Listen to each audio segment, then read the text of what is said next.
Oui, j'ai en tout cas une admiration sans borne pour les couples qui durent, à commencer par mes parents, qui vivent ensemble depuis plus de 50 ans. Je m'interroge moi-même là-dessus tous les jours avec la femme que j'aime et je nous souhaite cela. Donc oui, je crois que c'est une période de ma vie où j'avais envie de m'interroger là-dessus et d'essayer de comprendre aussi ce qu'on a perdu peut-être avec ma génération, c'est-à-dire cette liberté de ton, de penser, de s'autoriser l'inavouable aujourd'hui, et que c'est quelque part plus noble que d'aller regarder YouPorn entre, je sais pas, 2 heures et 3 heures du matin quand sa femme dort, quoi. C'est un peu minable.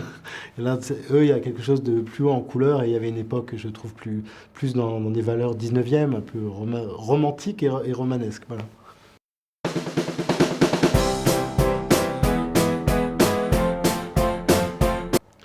En tout cas, ce sont des êtres qui ont, eux, une ambition dévorante, comme certains personnages comme Bellamy, alors il y a quelque chose de particulier dans l'ambition. Que souvent en France, d'ailleurs, l'ambition, c'est un peu mal vu. Mais eux, je pense qu'ils sont dans une ambition positive dans la mesure où ils ont ce culte du beau à deux, c'est-à-dire du juste, du vrai, et de l'intemporel, justement. Saint-Laurent, il a fait de la mode, c'est pas une mode qui s'est perdue, c'est une mode qui reste. Nous, on passe, mais elle reste. Ça, c'est assez extraordinaire.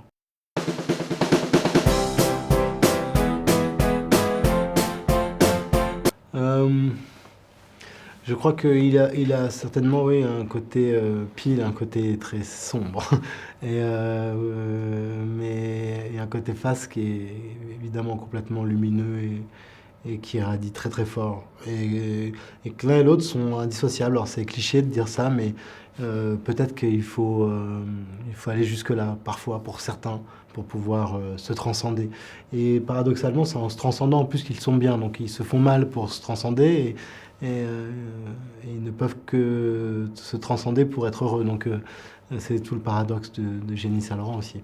Et c'est ce qui donne ce côté absolument romantique et ce côté poète maudit, on va dire.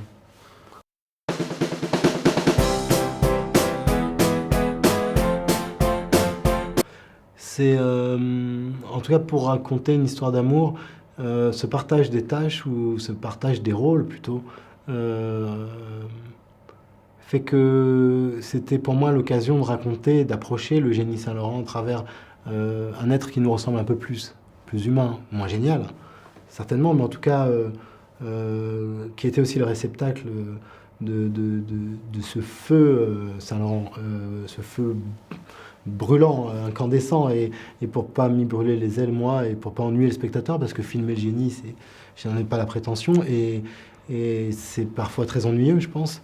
Il fallait un Salieri face à un Mozart, c'était mon calva de départ, évidemment.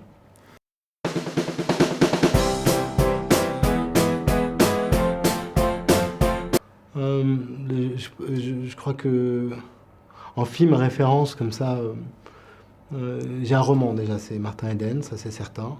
Ensuite euh, j'avais le Beau Serge, où c'est une période où les choses ne se disaient pas, ne se sentaient pas, d'ailleurs ils le savaient peut-être même pas. J'avais le discours d'un roi. Ouais, c'est pas forcément une histoire d'amour, mais c'est un partage, une fusion, une histoire à raconter à deux. Euh, et puis après, je sais pas, j'avais beaucoup de références, je pense inconscientes aussi, parce que leur histoire finalement, c'est un peu la nôtre. On a tous à moins d'être vraiment insensibles, on a tous quand même un peu eu foi, ou on a encore foi dans les grands sentiments. Enfin, c'est toujours un peu bateau, mais c'est parce que c'est vrai aussi. Donc je me suis appuyé finalement euh, avec mes scénaristes, d'ailleurs, avec Jacques Fieschi, avec Marie-Pierre Huster, nous sommes appuyés sur ce qu'on était, et ce qui nous réunissait, en faisant le pari que ça allait réunir les gens autour de Saint-Laurent.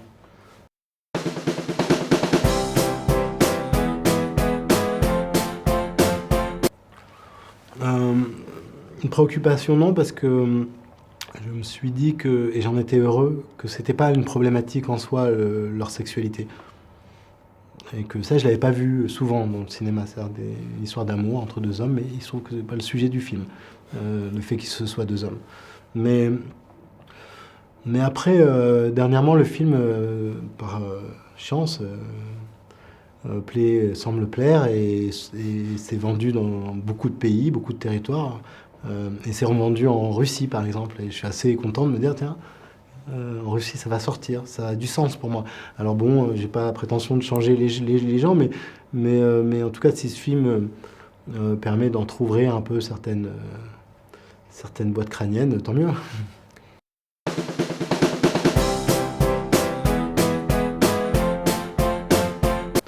Il fallait qu'on désacralise le sujet dès le départ avec les comédiens parce qu'il fallait que ce film soit vivant, incarné.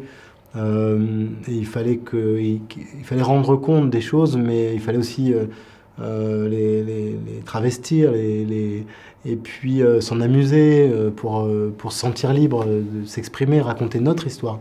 C'est pour ça que j'ai pris des acteurs aussi autour de Pierre Ninet, un peu moins pour Guillaume Gallienne peut-être, mais qui sont dans une sorte on appelle ça upcoming, c'est-à-dire des acteurs, ça fait 1 an ou 2, on entend parler, on sait qui commencent à intéresser les gens, et j'avais envie de cette nouvelle génération. Donc voilà, il fallait que cette génération raconte aussi sa propre histoire.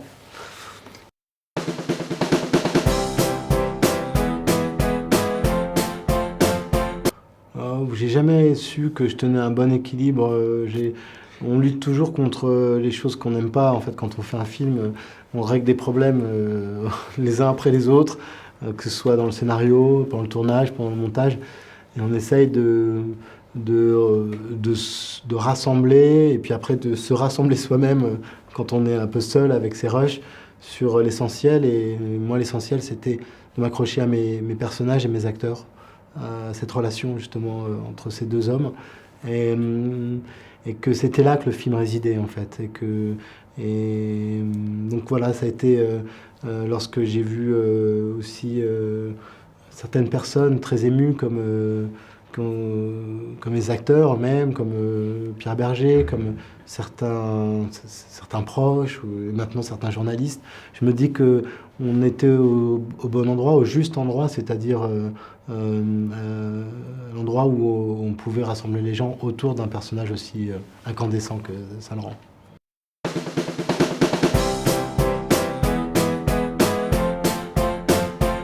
Euh, Guillaume Gallienne est arrivé après Pierre Ninet, parce que je commence toujours mon casting par le personnage principal, et après j'agrège les gens autour.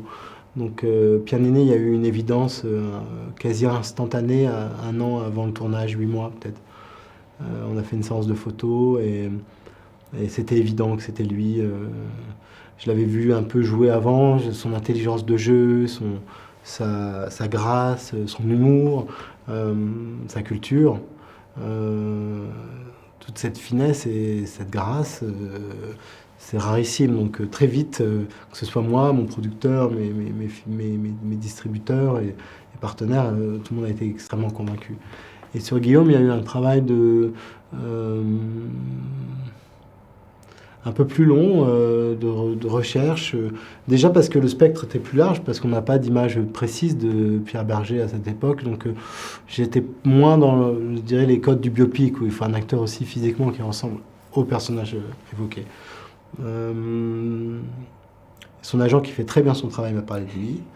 C'est une bonne amie, je le remercie. Et parce que à la fois il y a quelque chose chez Guillaume de très émouvant tout de suite, de très drôle, de très ludique aussi. Et il y a aussi un tempérament, une arrogance, une brutalité. Des fois, il dit qu'il n'est pas brutal, mais il a une brutalité. Et c'était important pour le rôle.